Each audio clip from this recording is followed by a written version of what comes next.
সংস্কার আগে নির্বাচন পরে কিংবা নির্বাচন আগে সংস্কার পরে এই ধরনের অনাবশ্যক দীর্ঘ প্রায় 16 বছর ফ্যাসিবাদ বিরোধী রক্তঝরা আন্দোলন সংগ্রামের ধারাবাহিকতায় 2024 জুলাই আগস্টের অভূতপূর্ব ছাত্র জনতার গণ অভ্যুত্থানের মধ্য দিয়ে বাংলাদেশের মানুষ ফ্যাসিবাদ মুক্ত হয়। গণ অভ্যুত্থানের আকাঙ্ক্ষা অনুযায়ী সাম্য, মানবিক মর্যাদা, সামাজিক ন্যায় বিচার ভিত্তিক এবং বৈষম্যহীন একটি শক্তিশালী গণতান্ত্রিক রাষ্ট্র বিনির্মাণের প্রত্যাশা পূরণের জন্য দেশের জনগণ অপেক্ষমান। ফ্যাসিবাদ উত্তর রাষ্ট্র সংস্কার নিয়ে নানা প্রস্তাব আর মতামত উঠে এসেছে সংস্কার কমিশনের রিপোর্টের মাধ্যমে, যার মূল ভিত্তিটা রচনা করেছে বিএনপি 31 দফা রাষ্ট্রীয় কাঠামোর গণতান্ত্রিক সংস্কার প্রস্তাবের মধ্য দিয়ে গণঅভ্যুত্থানের অনেক আগে 2023 সালের 13 জুলাই আমাদের সংগ্রামের সময়। এক্ষণে গণতান্ত্রিক শক্তি সময়ের অন্তর্ভুক্তিমূলক বৃহত্তর ঐক্যের মাধ্যমে সংস্কার প্রস্তাব সমূহ গৃহীত বাস্তবায়ন করা আবশ্যক।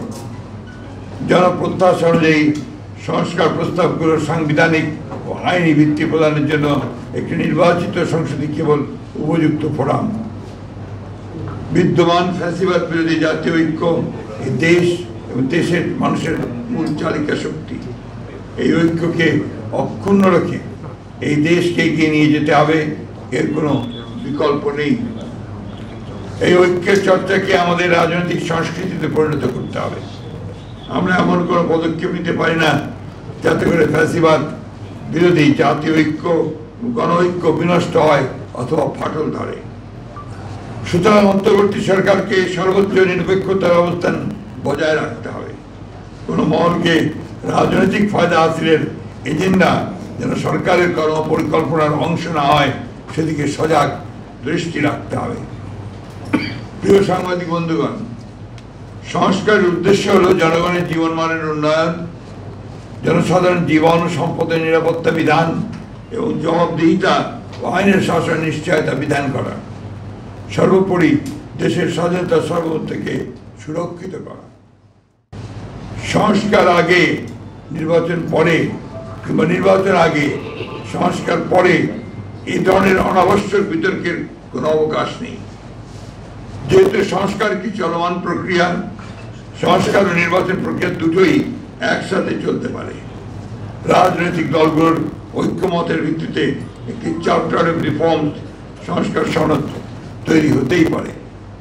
নির্বাচিত সরকার পরবর্তীতে যা বাস্তবায়ন করবে। এমত অবস্থায় এখন অন্তর্বর্তী সরকারের মূলত করণীয় হচ্ছে একটি সুষ্ঠু, অবাধ ও গ্রহণযোগ্য নির্বাচন অনুষ্ঠানের লক্ষ্যে ঐক্যমতের ভিত্তিতে প্রয়োজনীয় সংস্কার শেষে দ্রুত একটি অবাধ ও নিরপেক্ষ জাতীয় নির্বাচন অনুষ্ঠানের আয়োজন করা এবং নির্বাচিত সরকারের নিকট দায়িত্ব হস্তান্তর করা। নির্বাচিত সরকার জনগণের কাঙ্ক্ষিত ঐক্যমত্যের সংস্কার সমূহ সম্পন্ন করবে, কেননা জনগণের নিকট দায়বদ্ধ ও ন্যায় বিচার এবং সুশাসন নিশ্চিত করতে অঙ্গীকারবদ্ধ নির্বাচিত সরকারের পক্ষেই গ্রহণযোগ্য সংস্কার সম্পাদন করা সম্ভব।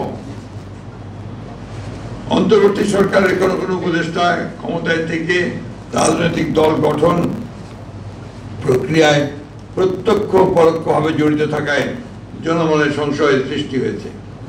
এ প্রক্রিয়ায় প্রশাসন যন্ত্রকে ব্যবহার করার নানা প্রকার লক্ষণ ও প্রমাণ ক্রমেই প্রকাশ পাচ্ছে, যা দেশ ও গণতন্ত্রের জন্য মোটেই শুভকর নয়।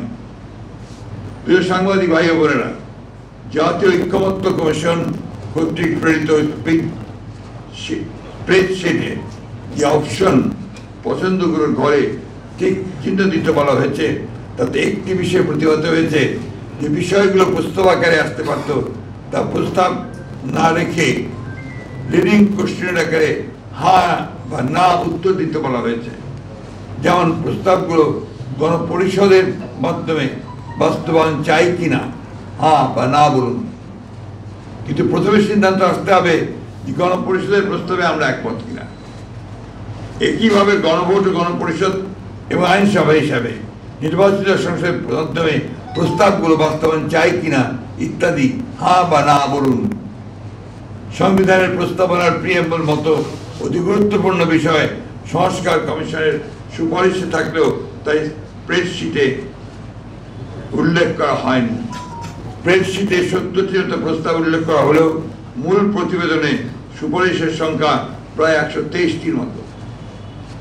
একইভাবে নির্বাচন ব্যবস্থা সংস্কার কমিশনের মূল প্রতিবেদনের 150টির মতো সুপারিশ তুলে ধরা হলেও স্প্রেডশিটে মাত্র 27টি বিষয় উল্লেখ করা হয়েছে, তার মধ্যে অধিকাংশই সংবিধান সংস্কারের সাথে সংশ্লিষ্ট। তাই আমরা মনে করছি স্প্রেডশিটের সাথে মূল সুপারিশমালার উপর আমাদের মতামত সংযুক্ত করে দিলে বিভ্রান্তি এড়ানো যাবে। জাতীয় ঐক্যমত্য কমিশনের স্প্রেডশিটের অবস্থা এবং কমিশনের সদস্যদের বিভিন্ন সময়ের বক্তব্য ও বিশেষ কয়েকটি রাজনৈতিক দলের বক্তব্য বিবৃতির মধ্যে মিল পাওয়া যায়, যাতে জনমনে প্রশ্নের জন্ম দিতে পারে যে সকল বিষয়গুলো যেন একটি পূর্ব নির্ধারিত কর্ম পরিকল্পনার অংশ, যা গণতন্ত্রের স্বার্থের পক্ষে কিনা সেটা বলা মুশকিল। সুপারিশমালাসমূহ পর্যালোচনায় প্রতীয়মান হয় যেহেতু ভবিষ্যতে অনির্বাচিত ব্যক্তিদের রাষ্ট্রীয় দায়িত্বে নিয়োগের অযৌক্তিক প্রচেষ্টা রয়েছে, যা অনভিপ্রেত। প্রিয় সাংবাদিক ভাই ও বোনেরা, সুপারিশমালায় সাংবিধানিক কমিশন সহ এনসিসি নতুন বিভিন্ন কমিশনের প্রস্তাব করা হয়েছে। এই সমস্ত কমিশনের এখতিয়ার কর্মকাণ্ডের যে বর্ণনা দেওয়া হয়েছে তাতে মনে করার যথেষ্ট কারণ রয়েছে যে আইন বিভাগ ও নির্বাহী বিভাগকে যথাসম্ভব আন্ডারমাইন করা এবং ক্ষমতাহীন করাই উদ্দেশ্য, যার ফলশ্রুতিতে একটি দুর্বল ও প্রায় অকার্যকর সরকার ব্যবস্থা প্রতিষ্ঠিত হবে। রাষ্ট্রের গণতান্ত্রিক চরিত্র জনগণের মালিকানার প্রতিফলন হয় নির্বাচিত সংসদ এবং জনপ্রতিনিধিদের মাধ্যমে, কিন্তু সংবিধান ও নির্বাচন ব্যবস্থা সংস্কার কমিশনের সুপারিশসমূহ পর্যালোচনা করলে প্রতীয়মান হয় যে রাজনীতিবিদরা অপাঙ্ক্তেয় এবং নির্বাচিত লোকদেরই দেশ পরিচালনার সুযোগ সৃষ্টি করাই শ্রেয়। জনগণের গণতান্ত্রিক ঐতিহ্য, কৃষ্টি এবং সংস্কৃতি, ধর্মবোধ এই বিষয়গুলোকে গুরুত্ব দিয়েই বিভিন্ন সংস্কার ও সাংবিধানিক সংশোধনী প্রণীত হওয়া বাঞ্ছনীয়। ফ্যাসিবাদ বিরোধী জাতীয় ঐক্যকে সমুন্নত রেখে দীর্ঘ প্রায় 16 বছরের ফ্যাসিবাদ বিরোধী গণতান্ত্রিক আন্দোলন ও জুলাই গণ অভ্যুত্থানের শহীদদের স্বপ্ন ও আকাঙ্ক্ষা অনুযায়ী